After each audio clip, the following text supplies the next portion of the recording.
You leave America to come to Niger to fight the people of Niger because you want to protect interests. Whose interests? American interests. Now, in which ship, in which aeroplane did your interests fly from Washington to Niger? That you must now come here to Niger to protect your interests. Now we know there's no interest here. This is business. This is oil. This is business. This is uranium. This is business. These are our resources, gold. This is business.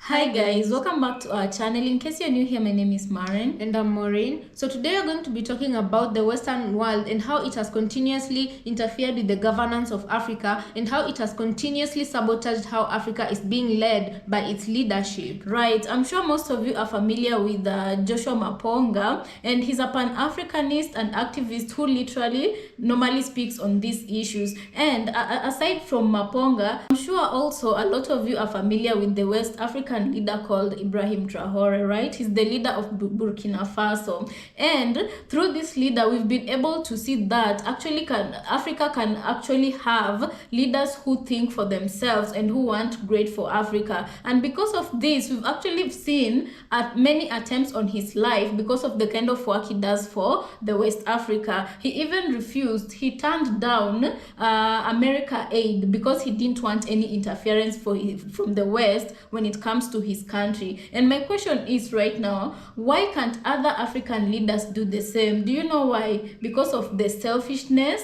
of the leaders that we have in other African countries, and it's why the West still has its grip on Africa, and it's why they will still continue interfering and messing with Africa. So let's watch this video and then we come back and talk about it. Remember, if you have anything to say, leave it on the comment section and let's have an interactive segment, right? But consider subscribing if you have not, and yeah, let's watch and then we come back and talk about it. Burkina Faso's young leader is rejecting billions of dollars in foreign aid to gain greater independence for his country from the West. So is he just throwing billions of dollars away, or is this a smart, calculated move that could pay off down the line? Let's talk about it. Quick backstory. So the young leader of Burkina Faso took power last year in 2022, and he was offered billions of dollars in foreign aid from the Western world if he would just play nice with the Western special interests. And he told them no, and basically told them to get out of West Africa. The West is not used to being told no by an African leader, and that's because the foreign aid that they give has basically little oversight. So you can take the foreign aid and you can buy yourself a chalet in Switzerland if you're an African leader, as long as you do what the West tells you to do. So on paper, he gets a little bit more independence, but was it still a good idea for him to turn down billions of dollars that could have been funneled into Burkina Faso? I'm just going to talk the dollars and cents because I can't look at this through the lens of a West African because I'm not West African. I'm going to look at this through the lens of an investor in West Africa.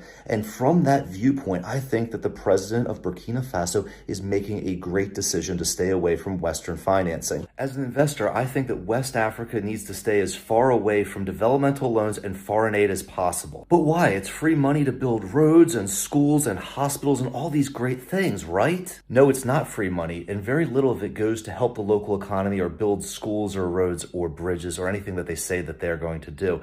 What it actually is used for is to control West African leaders and have them enter bad trade deals and deals which favor Western special interests instead of West Africa. If you're looking for examples of this, you can look at the trade deals in the fishing industry, in the timber industry, in the uranium industry, in the lithium industry, in the cocoa industry. The list goes on and on. Africa enters a lot of bad trade deals, and the reason they're in those deals is because the leaders were strong-armed by the prospect of getting that wonderful Western foreign aid. Quick side note, if you're a regular Westerner, you do not benefit from this exploitation. The money that's stolen from Africa goes through an international corporation to international banks to pay international special interests. It's an exclusive club, and you're not part of it. Now back to West Africa. If African countries are able to negotiate better trade deals, they'll see wages go up almost instantly. More wages means more wealth, which means more people purchasing businesses and properties, and maybe properties from the Roars team. In the short term, I do think that Burkina Faso is going to feel the impact of losing the developmental loans and the developmental aid. But ultimately, long term, I believe that having independence from the West will allow them to negotiate much better deals, which is going to make them wealthier in the long term. But I want to know what you guys think. Do you think Burkina Faso is right to thumb their noses at Western foreign aid and developmental loans? Or do you think that their leader is making a big mistake and is full of youthful hubris? You leave America to come to Niger to fight the people of Niger because you want to protect interests. Whose interests? American interests. Now, in which ship, in which aeroplane did your interests fly from Washington to Niger, that you must now come here to Niger to protect your interests? Now we know there's no interest here. This is business. This is oil. This is business. This is uranium. This is business. These are our resources, gold. This is business. So the only interest you can be talking about is your business interest. So now you understand, ladies and gentlemen, that African countries are being managed by multinational companies that are in those countries. And these multinational companies stand lots of support from their mother bodies and their countries of origin. McDonald's, KFCs, Coca-Colas, Anglo-Americans, and all these companies that we have out there who are actually not African companies, but international companies. They belong to who? They don't belong to the government of America. No. They don't belong to the government of France. No. These companies are heavily invested with the World Bank, invested with IMF monies that are locked in there, invested with BlackRock, invested with the Oppenheimers, the Rothschild, invested with this cabal. If you think it's a conspiracy, think twice. All your presidents who are not sovereign, they report not to the government, but they report to this body that runs the finances of the world. You could have heard of the New World Order as if it's a conspiracy. It's not a conspiracy. There is a meeting place above all governments, where American presidents, where British high monarch sits on that body, and they all report to this conglomerate of not billionaires, but trillionaires who own sovereign funds, who own IMF, International Monetary Fund, who own World Bank. And through these financial institutions, they're able to direct whether it is coups, or it is wars, or it is relief, or it is disasters. They give money to the ruling party, they give money to the opposition party, and they play who must we put in power and who do we remove. Playing like ponies right there. And in these big bodies, the multinational companies, and I think it's time now, it's time. We need to start talking politics and take off our gloves off and just say it as it is. Maybe it's time we stop dealing with poodles. We stop dealing with dogs that are running around the yards as if they own the yard. Meanwhile, they're just protecting the yard. Hoof, hoof, hoof, hoof, hoof every night. You see something passing, hoof, something, hoof. You know, Niger is now going to coup, hoof. You know, there's a coup, hoof, and you're making noise. No, we no longer want to deal with the dogs. We want the owners of the house to come forward. So who are these people who have interests in our spaces? So guys, welcome back, and so you have had to watch those videos. Let us know what you think about this on the comment section. What I have to say is that the first guy who spoke, who was talking about Traore, you know, what I uphold Traore up for is the fact that he's able to see the bigger picture. You understand? He looks at it like, my country right now is losing, but in the long run, what is he trying to prevent? Yeah, for the greater good. For the greater good, he refused that deal. But if you look at, let's just do a comparison because we're all African countries, right? So if you look at our country, Kenya, how many of these goodie bags have we been given to make sure that, you know, we forever will be in the grips of, you know, the West, because our president just can't stop accepting these goodies. And as you've heard, the first guy say, even Joshua Maponga seconds him, they talk about how corporations being in charge of these goodies. When they give your country, corporations are benefiting, not even the normal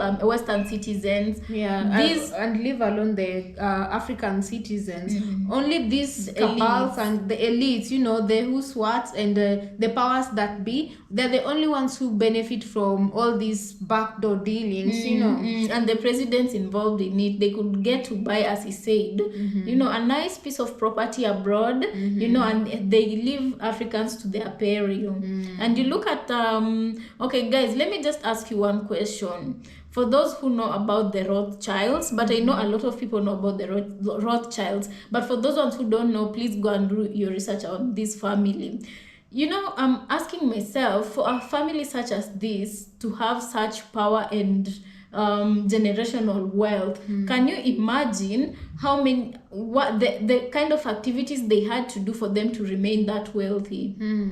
The kind of countries they had to oppress for them to live the way they do. I mean, even some other people, they better are known as conspiracy theorists.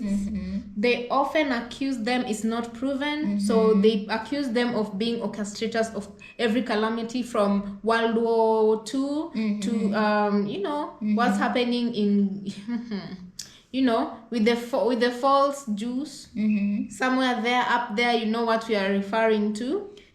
Yeah. So guys, you know, there's a leader who once said, an African leader, his name was Samor Machel, I think. That was his name, I'm not sure. He was the first president of, was it Mozambique or... I think it was Mozambique, Samor Machel. He once told his people when he was still in power that should you ever see the Western leaders praising me, or should you ever see me seated down celebrating merrymaking with Western leaders, know that that is the day I have betrayed and sold you people. So you know, if African leaders could just stop this mentality of individualism and just, for goodness sake, just follow Traore's lead if they don't know where to start from. Because I believe if African leaders come together, yes, we might not have a nuke like Russians, we might not have a nuke like Americans, but we will be stronger together. Yeah, you guys, by the way, I don't know if you've ever heard about this Ugandan leader called Idi Amin Dada. So Idi Amin Dada, we are right now kind of delving into the work he used to do. And just Uganda, like Muammar Gaddafi, I do believe that Idi was a good leader for, I can't even believe I'm saying this, because what we've been hearing about Idi was since nothing childhood, but barbarism he committed. He was accused of being a cannibal, but right now, I don't know what information you guys have, but right now I'm beginning to doubt. I came across a video of Idi Amin. He had been summoned into what looked like an international court, because I did have the full video. It's just and what I was saying. What's funny is this same weird courts that countries usually are taken to answer for their atrocities. The same countries, they've never called America to answer for what they've done in the world, which is quite a lot. The same court systems, they issued a direct order to Israel to stop what Israel was doing, but did Israel listen? What repercussions have been followed after that? So meaning, this international organization, they've just been formed to police Africans. Not Africans, just the countries that they feel like they want to oppress because of whatever it is they want from that country.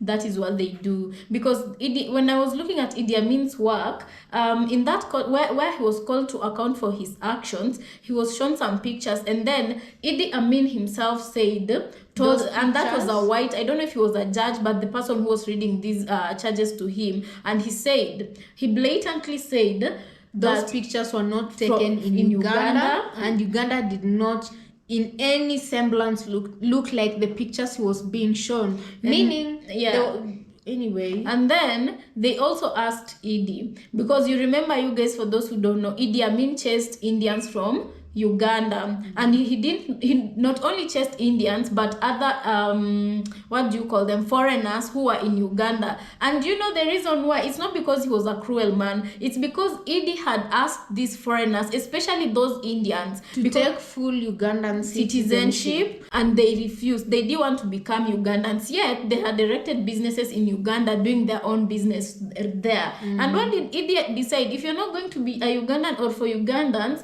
then go and go back to your own countries, you see. So he had given them a choice. And then you see what followed after. Look at Muammar Bad press Gaddafi and all. Yeah, look at Muammar Gaddafi. What was he trying to champion for? Look at what happened to him. If Traore also doesn't have a strong wall around him, the same thing I fear that is going to happen. Generations to come will be told of how much of a tyrant he was, and what kind of a bad dictator leader he was. And you can see right now in this day and age that we're living in, when things are happening right now, his people quite frankly seem to love him a lot. As a matter of fact, they're the ones who protested for him to remain in power, and he declared he'd remain in power for the next 5. I wish we had a Traore in Kenya who could just...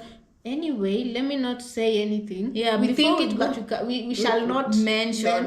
But you guys, let us know what you think about this episode. And also, one thing I have to remind you who are watching: the powers that be want Africa, but they do not want the Africans inside of Africa. They want the continent minus the people in it.